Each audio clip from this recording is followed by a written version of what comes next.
As I walked toward my son's house with a bottle of wine in my hands, dreaming of a warm family evening, my lawyer suddenly called. "Sir, you need to look at this immediately." "Not now," I waved him off. "I'm going to James's for dinner." "Wait, this concerns him specifically. Your son. You won't believe what he's planning." I was shocked. Before we continue, please subscribe to the channel and let us know where you're listening in the comments. The wine bottle felt heavier than usual as I carried it up the stone walkway to James's house. North Phoenix sprawled around me, all desert landscaping and red tile roofs baking under the afternoon sun. I'd baked the cookies myself that morning, oatmeal raisin, James's childhood favorite. Small gestures mattered when you were trying to maintain connection with your only son. Amanda opened the door before I could knock. "Percy, right on time." Her smile was wide, but something about it reminded me of the grin on a coyote I'd once seen cornering a rabbit behind my auto shop. "Wouldn't miss it," I said, stepping inside where the air conditioning hit like a cold slap. James emerged from the kitchen, wiping his hands on a dish towel. "Dad, good to see you." We shook hands. When had we stopped hugging? And he gestured toward the dining room. "Lunch is almost ready." The house had that staged quality, like a furniture showroom. Everything matched. Nothing looked lived in. I set the wine and cookies on the granite counter and settled onto their cream-colored couch, immediately worried about leaving marks. "You look tired," Amanda said, sitting across from me. Her eyes moved over my face with an intensity that made my skin crawl. "Are you sleeping okay? Getting enough rest?" "I sleep fine. It's just that at your age, health becomes so important." She leaned forward. "Have you been forgetting things lately?" I stared at her. "Forgetting things?" "Amanda means we worry about you." James cut in quickly. "Living alone, running those shops by yourself." "I've run Wilson's Auto for 30 years. "Exactly." James sat beside Amanda, and their knees touched, some silent signal passing between them. "That's a long time to carry everything yourself. Don't you think it's time to bring someone else in? Share the load?" I watched him carefully. My son had never shown interest in the business before. He'd gone into real estate, made his own way. "What are you really asking, James?" "Just concerned, Dad." His tongue darted across his lips. "What if something happened? Does anyone else know how to access your accounts? The safe deposit boxes? Have you updated your estate planning recently?" The questions came too fast, too specific. Amanda's hand squeezed James's arm, another signal. They'd rehearsed this. "I'm managing fine," I said slowly. "Of course you are." Amanda's voice had gone sharp. "But James is right. Families should look out for each other." Lunch was salmon and asparagus. I barely tasted it. Every time I looked up, James was watching me. When I excused myself to use the bathroom, I heard urgent whispering from the dining room. Walking back, I caught James's eyes following my every step, measuring something I couldn't name. "More wine?" Amanda offered, already pouring before I answered. I made it through dessert, some elaborate chocolate thing, and stood to leave. "This was nice. We should do it again." "You're not driving home alone, are you?" Amanda's question came out like an accusation. "Maybe James should follow you, just to be safe." "I've been driving for 45 years. "Of course." James walked me to the door. "Call when you get home? So we know you made it okay?" I nodded, suddenly desperate to leave. Reaching for my keys on the side table, my hand brushed against something that slipped from the couch cushion into my jacket pocket. I didn't realize what it was until I was already in my truck. Door closed, engine running. Amanda's phone. Sleek and silver, the screen lighting up in my palm. I should have gone back inside immediately. Instead, I sat there, staring at the notification that had just appeared. Dr. Morrison confirmed appointment for evaluation. Filing next week, as discussed. My hands gripped the steering wheel. The implications crashed over me like a wave, drowning everything else. Evaluation, filing, discussed. I looked back at the house. Through the front window, I could see James and Amanda, in the living room, standing close together, talking intensely. I shifted into drive and pulled away slowly, watching them in my rearview mirror. Neither looked toward the street. They hadn't noticed yet. The phone sat heavy in my passenger seat as I drove home through Phoenix traffic, my mind already racing through possibilities, each one worse than the last. Something was very wrong, and whatever it was, it had been planned carefully, discussed with doctors and lawyers, scheduled for next week. My own son. The realization settled over me like a shroud as I turned onto my street. The phone screen dark now, but its presence screaming danger with every silent second. I didn't sleep. Couldn't. Amanda's phone sat on my nightstand like a loaded weapon while I lay there staring at my ceiling fan's lazy rotations. At some point around midnight, I stopped pretending and picked it up. The passcode screen mocked me. I tried the obvious combinations, birthdays, anniversaries, and on the sixth attempt, got lucky. Their wedding date. The messages opened like a door into another world. Conversations with someone named Robert Hutchins, Esquire. Another thread with Dr. Morrison's office coordinator. All of it, everything spelled out in casual text shorthand that made my blood run cold. Competency evaluation procedures in one message. Conservatorship paperwork ready in another. A thread from 3 weeks ago. Once we establish incompetence, full financial control transfers within 30 days. 3 weeks. They'd been planning this for at least 3 weeks. My coffee went cold on the kitchen table as dawn broke through my window. I'd read everything twice. The messages went back months. Not weeks. Months. Strategy discussions. Timeline adjustments. Amanda pushing to move faster. James urging patience. At 7 in the morning, I pulled out my own phone and started photographing. Every screen, every conversation, every date stamp. My hands stayed steady. 30 years running a business teaches you to document everything. By 9:30, I was back in my truck with Amanda's phone, driving across Phoenix toward their house. James would be at work. I'd return the phone to Amanda, watch her face, see if she'd reveal anything. Their street was quiet, drowsy with mid-morning stillness. I parked at the curb and walked up the stone pathway, phone in my jacket pocket. The day was already heating up, promising another scorcher. Then I heard James's voice, through the living room window, partially open to catch the breeze. His words carried clear and sharp. The lawyer said once Dad signs the medical consent form at dinner, we can fast-track the competency hearing. Dr. Morrison's report is already written. I froze on the walkway, my body pressed against the exterior wall beside the window. Amanda responded, her voice eager and bright. And the evaluation? He agreed to that? He doesn't know he's agreeing to anything. James laughed. Actually laughed. It's buried in the family trust paperwork I'll bring to dinner. The old man won't even read it carefully. And then? Amanda's excitement was palpable. Then Dr. Morrison evaluates him using the consent form Dad signed without knowing. Morrison's already been paid to find him incompetent. The hearing happens fast, maybe 2 weeks.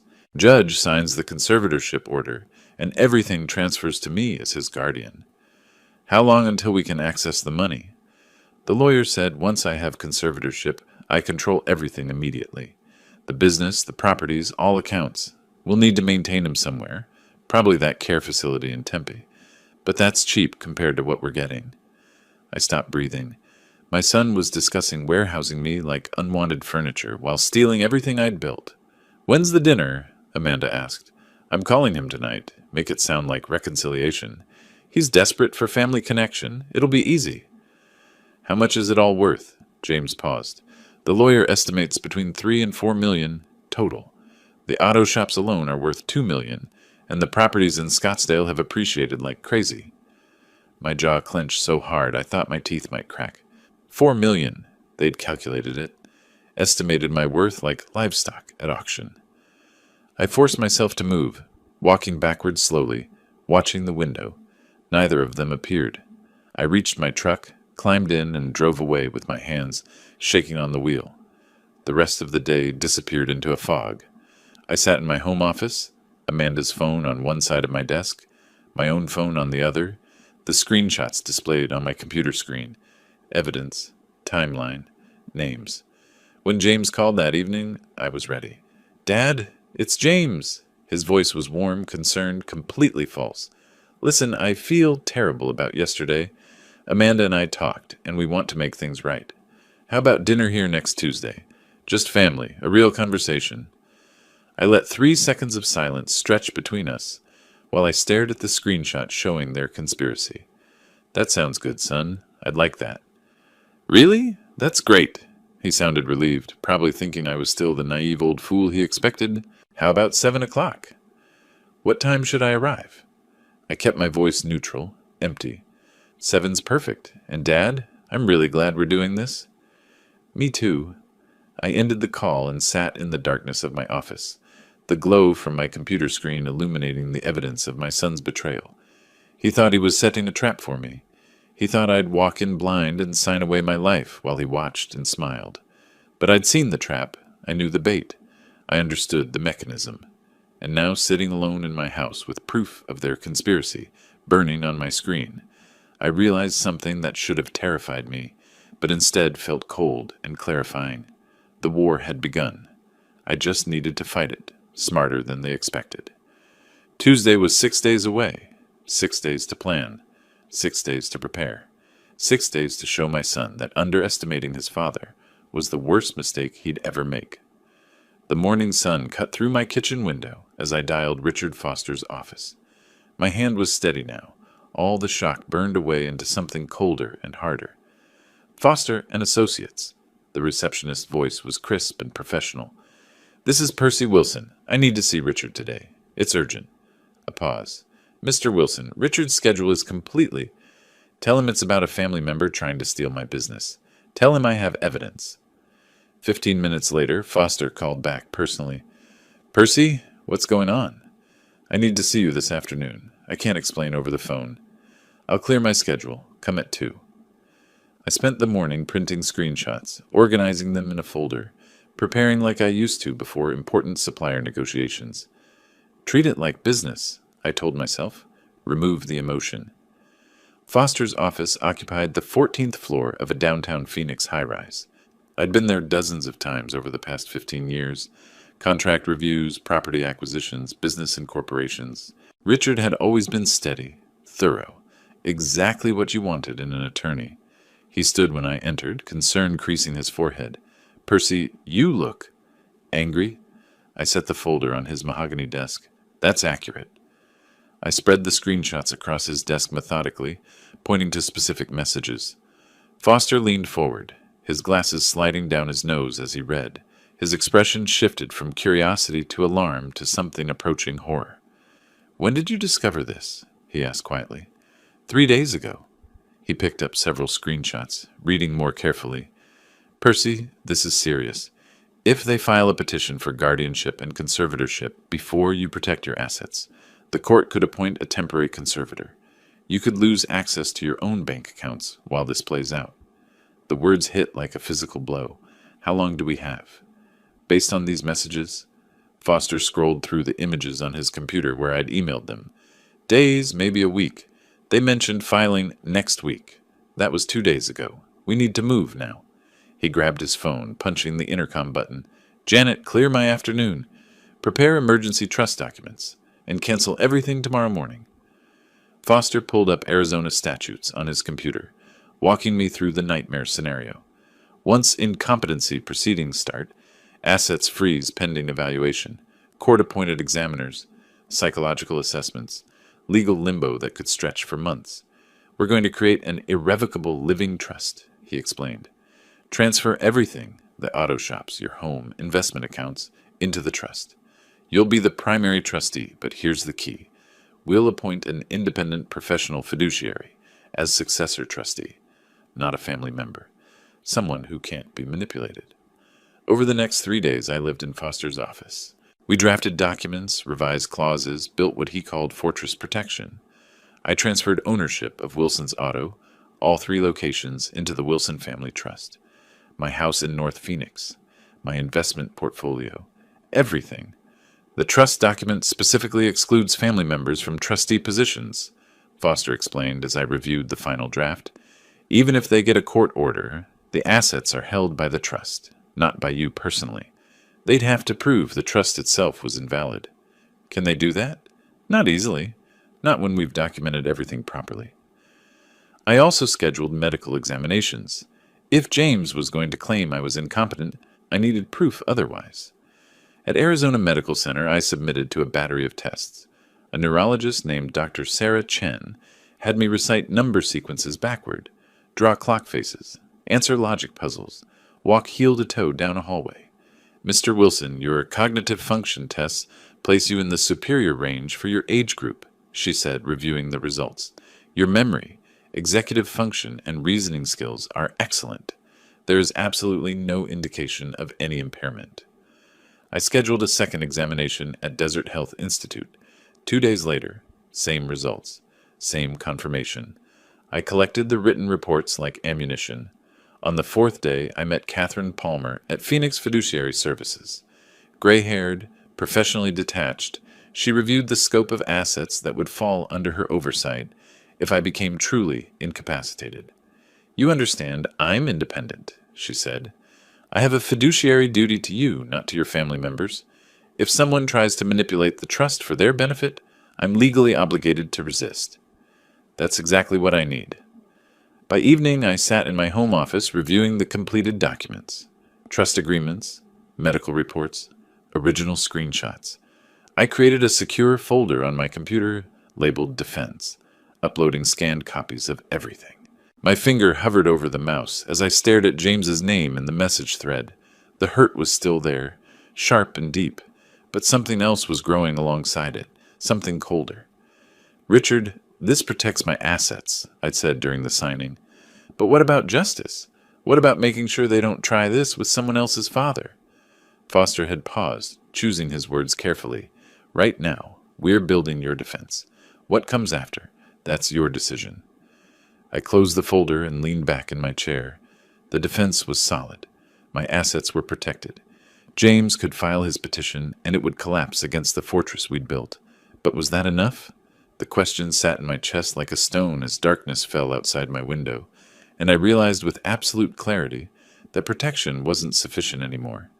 I wanted consequences. 6 days later, I stood in my bedroom, adjusting my collar in the mirror.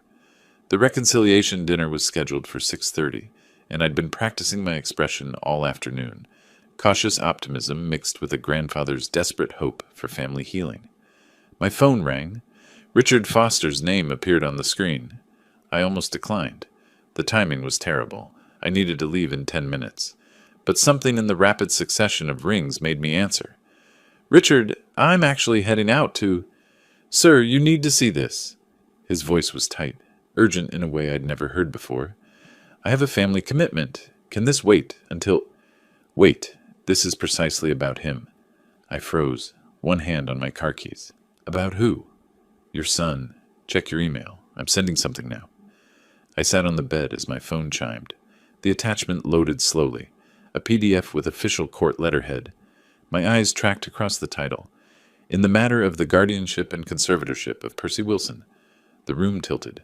Percy, are you there? I'm reading it. James had filed a petition with Maricopa County Superior Court this morning.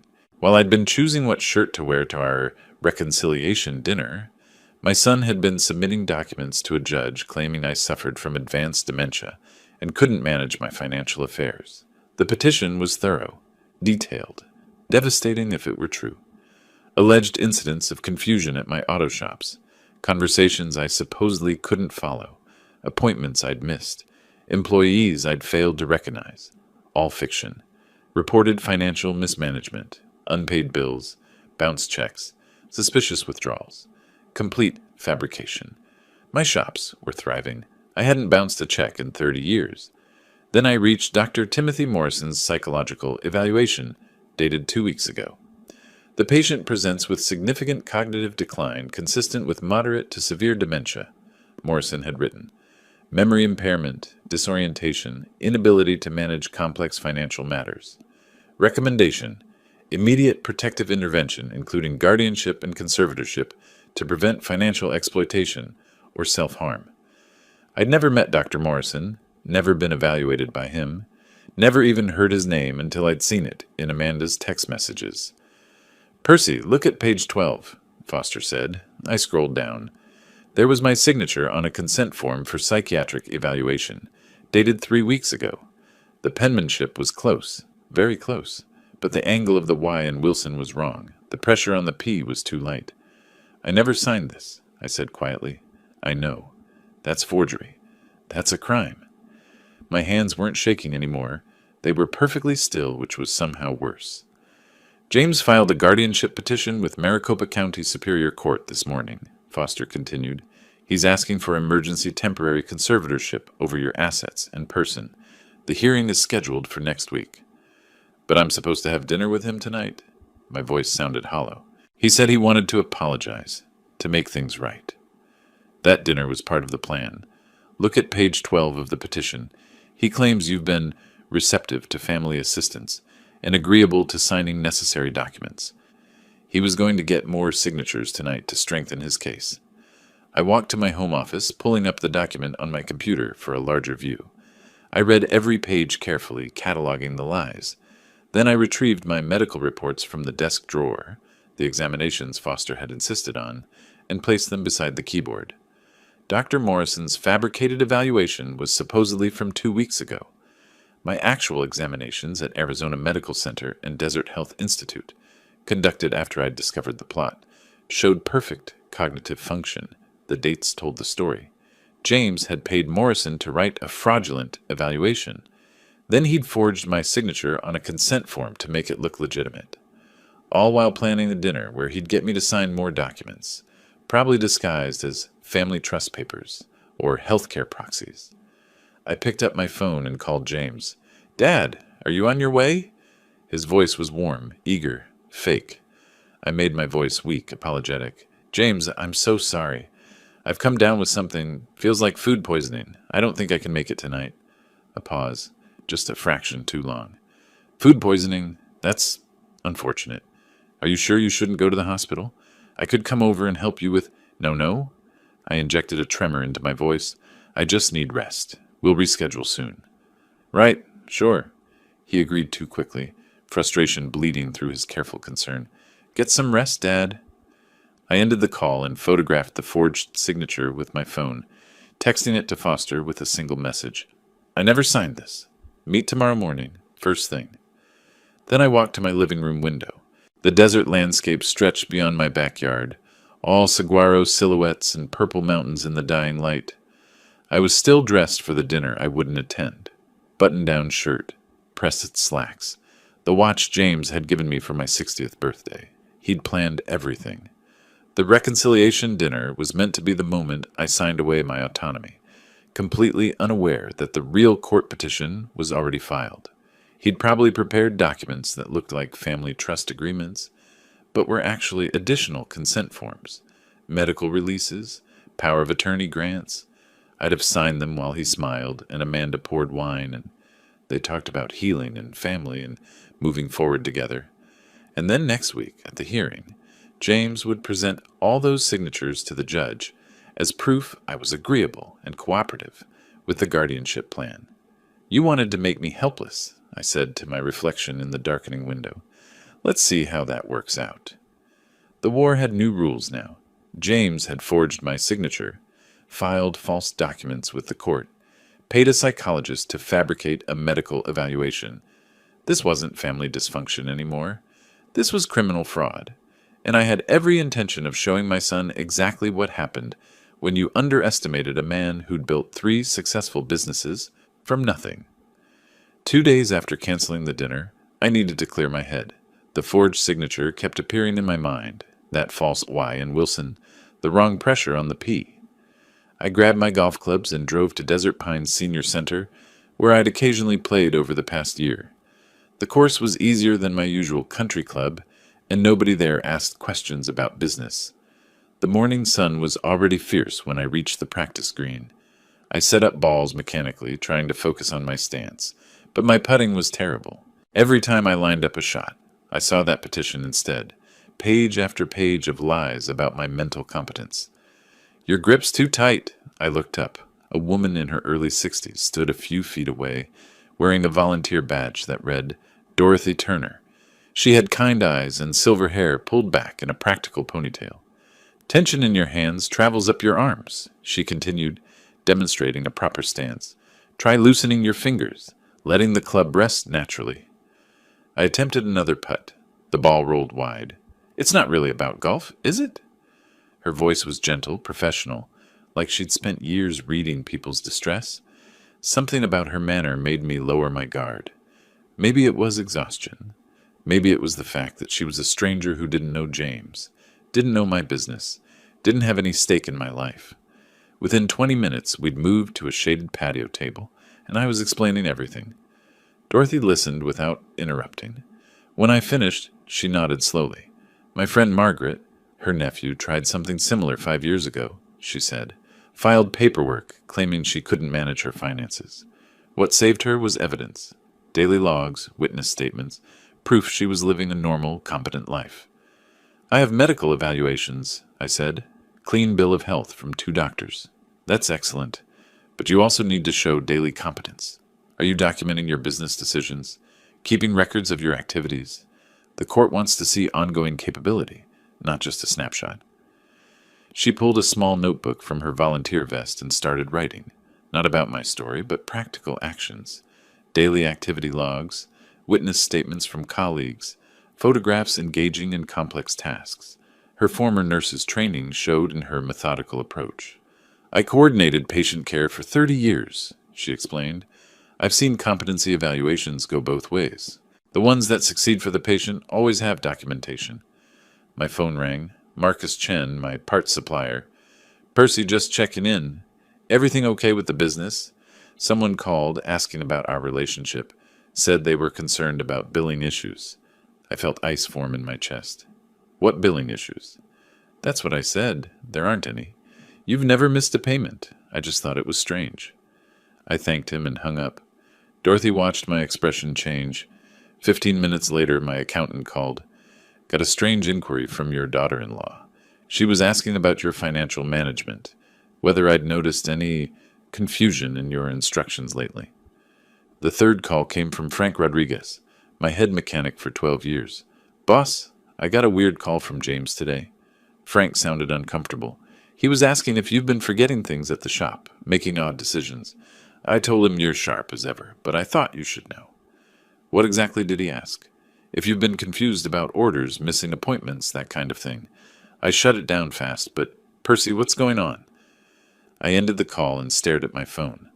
3 calls in an hour. 3 of my key business relationships, all within days of me canceling that dinner. They're poisoning the well, I said quietly, calling my business contacts, planting doubts. Dorothy's expression hardened with recognition. Then you need to document everything. Every call, every conversation, and you need to reach out to those contacts yourself before the rumors take root. She tore a page from her notebook and wrote her phone number. Call me if you need someone to talk to who understands these situations. What you're facing, it's not just legal, it's psychological warfare. I stood, pocketing her number. Thank you for listening, for the advice. Don't let them isolate you, she said. That's how these things work. They cut you off from your support system, make everyone doubt you. Stay connected, stay visible, keep living your life competently and publicly. Driving home, I made a mental list of every business relationship James and Amanda might target. My banker, my insurance agent, the leasing company for my shop locations, anyone who might testify about my capability or lack thereof if this went to trial. They weren't just attacking me in court. They were attacking my reputation, my credibility, the foundation of trust I'd spent 30 years building in the Phoenix business community. I pulled into my driveway and sat in the truck, phone in hand. Dorothy's words echoed, psychological warfare. Fine. If they wanted war on multiple fronts, I'd fight on multiple fronts. But first, I needed to understand what made them this desperate. People didn't forge signatures and destroy their relationships with their father without serious motivation. I needed to know what James and Amanda were really running from. The next morning, I sat across from Richard Foster as he introduced a man named Martin Reeves. Early 40s, sharp suit, carrying a leather portfolio that looked well used. Martin's helped me with corporate investigations, Foster explained. Background checks, financial due diligence. He's thorough and discreet. I authorized a full financial background check on James and Amanda. Whatever was driving them to commit fraud, I needed to understand it. Look for debt, I told Reeves. Look for pressure. Find out why they need my money so desperately. 3 days later, Reeves returned with a thick folder. I read it in Foster's office, using a yellow highlighter to mark key figures. James had accumulated $180,000 in online poker debts, multiple gambling platforms, many operating in legal gray areas. The losses stretched back 18 months, accelerating in recent months. Amanda had borrowed $90,000 against an old property in Tempe, a house they'd owned before buying their current place. The loan application claimed home improvements, but the money had disappeared into their joint account within weeks. "Your son has a serious gambling problem," Reeves said, pointing to a specific section. "These aren't casual bets. He's in deep with some offshore platforms that don't take kindly to non-payment. The biggest concern is this offshore processor. They've been known to sell debts to collection agencies that operate in legally questionable ways." I studied the numbers. So if someone bought this debt, they'd have leverage over James. Significant leverage, especially if the buyer could threaten to expose the gambling activity or call the debt immediately. I photographed specific pages with my phone and texted them to Foster. "Can we buy this debt?" Foster looked up from his computer. "Potentially. These offshore groups often sell distressed debt at a discount. They'd rather get something than nothing. Make it happen, anonymously." Over the next 2 days, Foster negotiated through legal intermediaries I'd never meet. Meanwhile, I tried to maintain normalcy. I ran my shops, reviewed inventory, met with customers, and I met Dorothy for coffee. She'd suggested a quiet cafe in Old Town Scottsdale, away from my usual haunts. We talked about things unrelated to legal battles, classic films, desert hiking trails, her volunteer work with cognitive therapy patients. When she laughed at my dry observations about difficult customers, something tight in my chest loosened slightly. "You seem lighter today," she said, touching my forearm, "less burdened." "I'm taking action instead of just reacting. It feels different. Action is good, but don't forget to live while you're fighting." Her eyes were serious. "My friend Margaret, she got so consumed with her legal battle that she forgot to enjoy anything. Don't let them steal that from you, too." 2 days later, Foster called. The offshore group was very motivated to sell. They'd rather have 60 cents on the dollar now than chase your son through international jurisdictions. We acquired the debt for $108,000. It's now officially assigned to Wilson Financial Trust. The paper trail is clean, airtight, everything legal and traceable. James will receive notification within 48 hours that his debt has been transferred to a new creditor. I leaned back in my office chair, fingers steepled. My son owed me $75,000 and didn't know it yet. The debt gave me legal standing, the ability to call it due, the power to expose his gambling to courts, to Amanda's family, to anyone who might be funding their lifestyle. That evening I met Dorothy for dinner, a small Italian place she knew, family-owned, with check tablecloths and candles in wine bottles. We talked about her late husband, 15 years gone now, and my wife, who'd passed 8 years ago. Shared grief created unexpected intimacy. My phone buzzed during dessert. Foster's text, "Debt acquired. Documents being filed tomorrow." I silenced the phone and turned my full attention back to Dorothy. She was describing a hiking trail she loved in Sedona, her hands moving as she talked, her face animated. I realized I was genuinely interested, not strategizing, not plotting, but actually listening to another person talk about something they cared about. "You should come with me sometime," she said. "The trail's not too difficult. Beautiful views."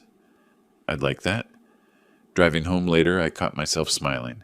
Not the cold satisfaction of gaining leverage over James, but something warmer, unexpected. Dorothy had reminded me that life existed outside this battle, that I could pursue justice and still experience moments of genuine connection, that revenge and living weren't mutually exclusive. The debt notification would reach James tomorrow. He'd discover that his financial leash now belonged to someone he didn't know. Yet. But tonight, I'd had dinner with an interesting woman who made me laugh and think and feel something other than cold calculation. Maybe Dorothy was right. Maybe the best revenge wasn't just destroying James's plans, but refusing to let him destroy my capacity for anything else. 2 days later, James received the letter. I wasn't there when it happened, but I could imagine the scene perfectly. His office cubicle in Scottsdale, probably eating lunch at his desk, signing for a certified letter without thinking much about it, then opening the envelope. Notice of debt assignment. his $75,000 offshore gambling debt transferred to Wilson Financial Trust. Wilson. My name, my trust. Amanda started calling an hour later. 7 calls in 20 minutes. I was at the shop reviewing inventory when my phone started buzzing like an angry wasp. I picked it up once, saw her name, set it face down on my desk. By the 4th call, she was leaving voicemails. I listened to them later, hearing her voice shift from careful politeness to barely controlled panic. Percy, please. We need to talk about this misunderstanding. Next message, 10 minutes later. Percy, we were only trying to help. Please call me back. By the 7th, please, we can fix this, please. I deleted them all. That afternoon, a courier delivered Foster's response to their incompetency petition. I got the call from Richard an hour later. It's done, he said. Medical evaluations from Dr. Chen, Dr. Palmer, and the third opinion from Dr. Washington at Phoenix Cognitive Center. All 3 explicitly stating no cognitive impairment, plus the forensic analysis proving the signature forgery. And the criminal complaint? Filed with the Attorney General and the District Attorney. The letter makes it clear. Forging signatures on court documents is a felony under Arizona revised statutes. I thanked him and hung up. Then I sat at my desk for a long moment, staring at the wall calendar. The court hearing was scheduled for 3 days from now. 3 days until James and Amanda had to explain to a judge why they'd forged my signature, fabricated medical evidence, and attempted to steal my life's work. That evening, Dorothy arrived at my house with a bag of groceries. We'd planned to cook dinner together. Her suggestion, something about how cooking with someone tells you everything you need to know about them. She unpacked ingredients on my kitchen counter: chicken breasts, vegetables for salad, fresh herbs. I showed her how I seasoned the chicken, standing close behind her, guiding her hands on the knife when she asked how to butterfly the breast properly. We turned toward each other at the same moment. Her face was inches from mine. Neither of us moved away. You're good at this, she said quietly. Cooking? Being present, despite everything else happening. I'd told her about acquiring James's debt earlier, not boasting but explaining my strategy. She'd listened without judgment, her hand resting on my forearm. You're protecting yourself, she'd said. That's not the same as cruelty. Now, in my kitchen, with flour on her hands and laughter in her eyes when I accidentally knocked over a spice jar, I realized something startling. I hadn't thought about James or the court case for nearly an hour, the longest break my mind had taken in 2 weeks. We cooked together in comfortable rhythm, occasionally bumping shoulders, passing ingredients, without needing to ask. The chicken came out perfectly. The salad was crisp and bright. We ate at my dining table, talking about everything except legal battles, her volunteer work, my auto repair stories, shared memories of hiking trails we both loved. After dinner, we washed dishes side by side. I washed, she dried, and I told her about James receiving the debt notification. What are you planning to do with it? She asked, casual tone masking a serious question. My hands stilled in the soapy water. Use it as leverage. Make him understand he can't destroy people without consequences. And after the court case, I met her eyes. I don't know yet. Part of me wants to forgive him. Part of me wants to watch him fail. I haven't decided which part wins. She touched my arm gently. That's honest. I appreciate honest. We finished the dishes in silence, but it wasn't uncomfortable. It was the silence of 2 people who didn't need to fill every moment with words. When she left around 10, she squeezed my hand at the door. See you Saturday? We could visit that botanical garden I mentioned. I'd like that. I watched her drive away, then returned to my kitchen. The space still smelled like herbs and lemon. 2 wine glasses sat drying on the rack, evidence of an evening that had nothing to do with revenge or justice or court battles, evidence that I was still capable of something other than cold calculation. My phone buzzed. A text from Foster. James and Amanda will receive the criminal complaint notice tomorrow morning. Expect reactions. I set the phone aside and walked to my back window. The desert stretched dark beyond my yard, city lights twinkling in the distance. Let them panic, I thought. Let them understand what it feels like to watch your life come apart because of someone else's choices. But standing there in my kitchen that still carried the warmth of Dorothy's laughter, I realized something unexpected. Their panic didn't give me the satisfaction I'd anticipated. What gave me satisfaction was the chicken dinner, the shared dishwashing, the comfortable silence. Revenge was necessary, but it wasn't enough. I was learning the difference. 4 days later, on Saturday morning, I watched through my front window as James's car pulled into my driveway. I'd been drinking coffee, enjoying the quiet before Dorothy and I were supposed to visit the botanical garden. Now I set the mug down carefully and observed. Amanda sat in the passenger seat, shoulders rising and falling with deep breaths, composing herself. James checked his reflection in the rearview mirror, adjusting his collar. They were preparing for a performance. I pulled out my phone, opened the voice recording app. Arizona was a one-party consent state. I could legally record any conversation I participated in. I tested it briefly, speaking my name, playing it back. Clear audio. I started a new recording and slipped the phone into my shirt pocket, microphone facing outward. Then I opened the door. "Dad," James tried to smile. It didn't reach his eyes. "Can we talk, please?" I stepped aside, letting them enter. We settled in my living room, me in my armchair, them on the couch facing me. Amanda clutched a tissue. James sat forward, hands clasped. "Percy, we made terrible mistakes." Amanda's voice trembled. "We were scared of losing you, scared of what would happen to the family business. We went about it all wrong." I said nothing, just watched. James leaned forward. "Dad, I know what the documents say, but it wasn't meant to hurt you. We thought we were protecting the family assets. I should have talked to you directly." "So filing for guardianship was protection?" My voice was flat, emotionless. "We were trying to help."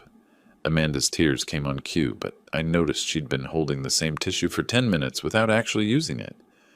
"You're alone, managing everything yourself. You thought you'd take it all without asking." Silence. James's eyes darted to Amanda, back to me, searching for signs of softening that didn't come. 40 minutes of this. Apologies that sounded rehearsed. Explanations that shifted from misunderstanding to concern for your welfare to increasingly desperate justifications. I sat perfectly still, hands resting on the armrests. Occasionally I nodded slightly, encouraging them to keep talking. They filled every silence, each word digging them deeper. Amanda paced now, frustrated by my lack of response. Her carefully constructed narrative was cracking. "We didn't want to deceive you," she burst out suddenly. "We just thought you would give us the business yourself. You're getting older and we're family. It made sense. Why fight us when you could have just transitioned things peacefully?" There it was, the truth under the performance. James tried to recover. "We needed the money so badly you don't understand. The pressure we've been under." I stood. "The court hearing is in 3 days. You can explain all of this to the judge. I'm sure they'll find your reasoning compelling." Amanda's face went white. "Percy, please. I think you should leave now." They left. James looked back once from the doorway, mouth opening like he might say something else. Then he just turned and walked to the car.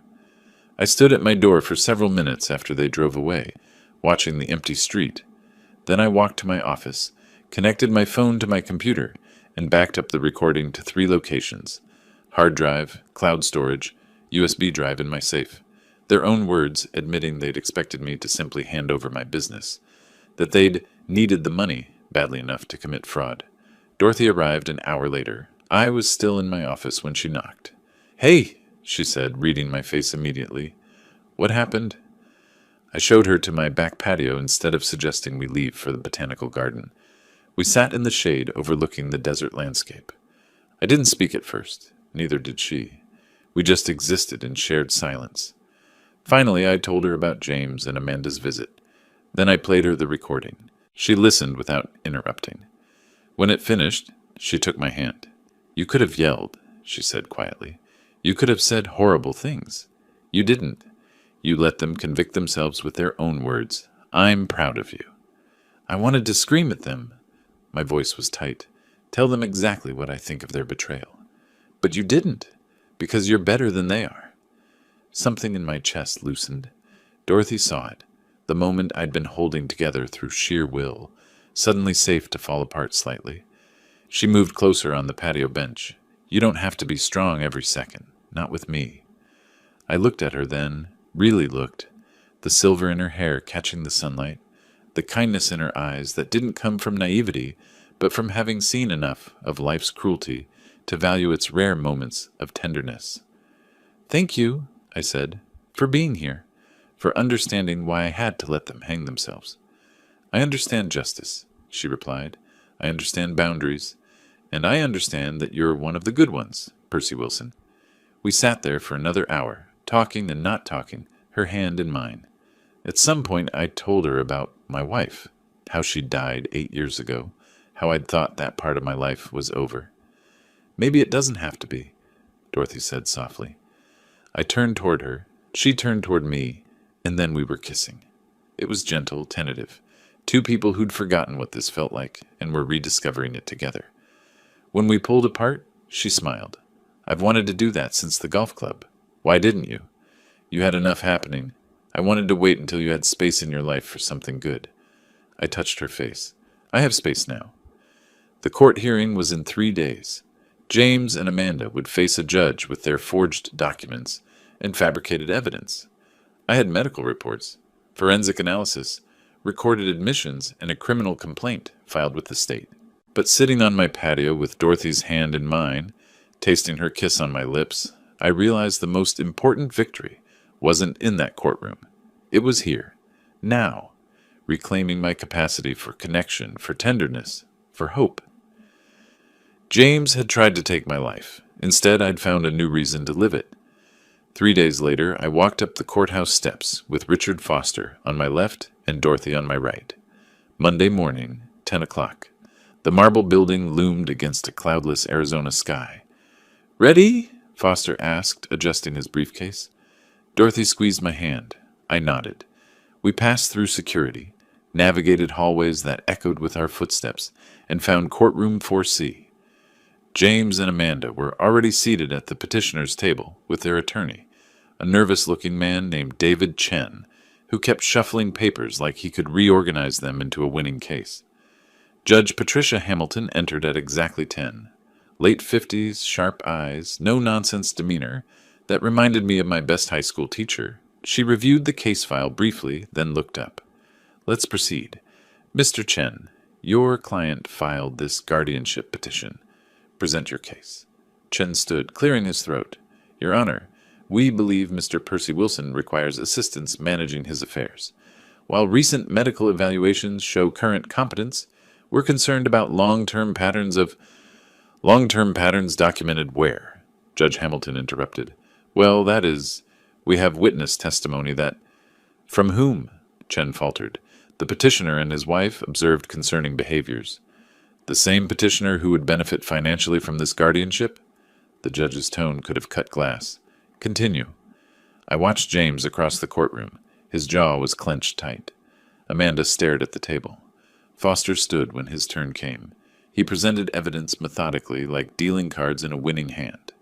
Medical evaluations from 3 independent physicians, Dr. Chen, Dr. Palmer, Dr. Washington. Each report explicit, no cognitive impairment whatsoever. Then the forensic document analysis. Foster displayed the forged signature alongside my genuine ones on the courtroom screen. Even I could see the difference. The wrong angle on the Y, the light pressure on the P. "Mr. Chen," Judge Hamilton said, studying the comparison, "your client submitted a consent form with what your own expert witness now admits appears to be a forged signature. How do you explain this?" Chen stammered. "Your Honor, there may have been administrative confusion. Perhaps Mr. Wilson signed a different document, and—" "Administrative confusion doesn't explain 3 different forensic analysts, all concluding this signature is fraudulent." She looked at Foster. "Is there more?" "Yes, Your Honor. An audio recording made legally under Arizona's one-party consent law." I watched James's eyes close as Foster played it. The courtroom speakers broadcast every word. Amanda's voice. "We didn't want to deceive you. We just thought you would give us the business yourself. You're getting older, and we're family. It made sense." James's voice. "We needed the money so badly. You don't understand." The silence after it finished was absolute. Judge Hamilton removed her glasses, cleaned them slowly, replaced them. When she spoke, her voice was cold and precise. "This petition is dismissed with prejudice." Mr. Wilson, I apologize that the court's time was wasted with this matter. Mr. James Wilson, you are ordered to pay respondents' legal costs in full, $15,000. Additionally, I'm forwarding this evidence to the county attorney for review of possible criminal charges. The gavel came down, case closed. I stood, shook Foster's hand. Dorothy smiled at me, not triumphant, just present. We walked toward the exit together. Behind us, I heard James's chair scrape back. Footsteps. His voice loud and desperate in the courthouse hallway. Dad, wait! We're still family. You can't just cut us off. Dad! I didn't turn around. Dorothy's hand was in mine, steady and warm. Keep walking, I said quietly. We kept walking. In the parking lot, I stopped beside my truck and looked back at the building. James stood on the courthouse steps, Amanda pulling at his arm, trying to lead him away. He looked small from this distance, defeated. I felt no triumph, no satisfaction in his failure, just relief that it was over. Dorothy leaned against me. How do you feel? Tired, I said honestly, and ready to start thinking about something other than court cases. Good, she kissed my cheek, because I have some ideas about that. We drove home through midday Phoenix traffic, and for the first time in weeks, I didn't think about revenge or justice or legal strategies. I thought about what came next, what I wanted to build instead of what I needed to protect. The war was over. I'd won. Now I needed to figure out what victory actually meant. The morning after the hearing, I gathered my 3 senior managers in my office. Frank Rodriguez, who'd been with me for 12 years. Lisa Chen, operations manager for 8. Tom Bradley, part supervisor for 6. I'm stepping back, I told them. Not selling, not closing, just stepping back. Frank grinned. About time, boss. I built this business over 35 years. It's been my life. But I realized something recently. It shouldn't be my entire life. You all keep it running. I'm just making it official. I'd already hired a professional manager through Foster's connections, someone to handle daily operations while I transitioned to a consulting role, available for major decisions, but no longer managing every detail. I walked through the shop that afternoon, stopping at each bay to shake hands with mechanics who'd worked for me for years, some for decades, thanking them, explaining that wages and benefits wouldn't change, watching their concern transform into genuine happiness for me. 2 days later, I met James at a cafe called Desert Grounds on the outskirts of Phoenix, neutral territory, a corner table by the window where we could talk privately. He arrived 10 minutes late, looking exhausted. The confident swagger I remembered was gone, replaced by someone who'd lost everything and knew it. I had 3 documents ready. I slid the first across the table. Debt forgiveness. The $108,000 I paid for your offshore debt. Forgiven. His eyes widened. The second document. A check for $50,000. Payable to your creditors, not to you directly, to clear your other obligations. He reached for it. I held up the third document. In exchange, proof of enrollment in a certified gambling addiction treatment program, plus documented employment within 60 days. I slid the final paper across. And this, my updated estate plan. He read it. His face went white. You're leaving everything to a charity? The Desert Seniors Support Foundation. People who need help, not people who tried to steal from me. You're cutting me out completely? His voice rose. After everything, you're destroying our family. I didn't destroy anything. You did that when you tried to have me declared incompetent. I'm giving you more than you deserve. Take it or face criminal prosecution. Your choice. The anger drained out of him like air from a punctured tire. He stared at the documents, hands shaking. What if I fail? What if I can't? Then you fail. But you'll fail as your own man, not as someone waiting for their father to die so they can inherit his life's work. He signed all 3 documents. His signature looked nothing like the forgery he'd submitted to the court. Smaller, defeated, but genuine. I left the cafe, lighter than when I'd entered. That chapter was closed. James had a chance to rebuild his life on his own terms. Whether he took it or not wasn't my responsibility anymore. 2 days later, Dorothy and I loaded her sedan with weekend bags and a cooler of sandwiches. We were taking her car, not my truck. A deliberate choice. Ready for an adventure? she asked, sliding into the driver's seat. More than ready. We drove west towards San Diego. Dorothy's hand rested on my knee while I watched the Arizona desert give way to California hills. We stopped for lunch in Yuma, switched drivers, and she fell asleep in the passenger seat somewhere past the border. I glanced at her peaceful face, then back at the road ahead. This was the first time in weeks I'd thought about the future instead of the past. We reached San Diego by late afternoon and found a small hotel near La Jolla. As sunset approached, we walked to the beach, shoes off, feet in cold Pacific water, waves breaking around our ankles. Dorothy leaned against my shoulder. You did the right thing, giving him a chance but not rescuing him. I kept thinking about what you said, about your friend Margaret, how the fight almost consumed her. I don't want to be consumed. I want to live. She squeezed my hand. Then let's live. The sun descended into the ocean, painting the sky in shades of orange and gold. I watched the horizon and understood with absolute clarity. Winning wasn't about defeating James. It was about reclaiming my right to choose my own life. I'd protected what I built, secured my legacy, given my son a chance at redemption while maintaining boundaries that honored my own worth. But the real victory was standing here with Dorothy, feeling the ocean spray on my face, planning road trips and quiet dinners and lazy Sunday mornings instead of court strategies and evidence collection. True freedom wasn't about destroying toxic people. It was about choosing to walk away from them and toward something better. What are you thinking? Dorothy asked. I pulled her closer. That I spent 2 months fighting for justice, and I won. But this, right now, this is what winning actually feels like. She smiled.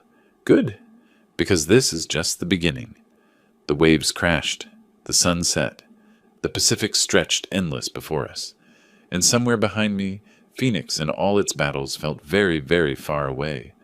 I'd survived my son's betrayal, built defenses, fought in court, offered mercy with boundaries.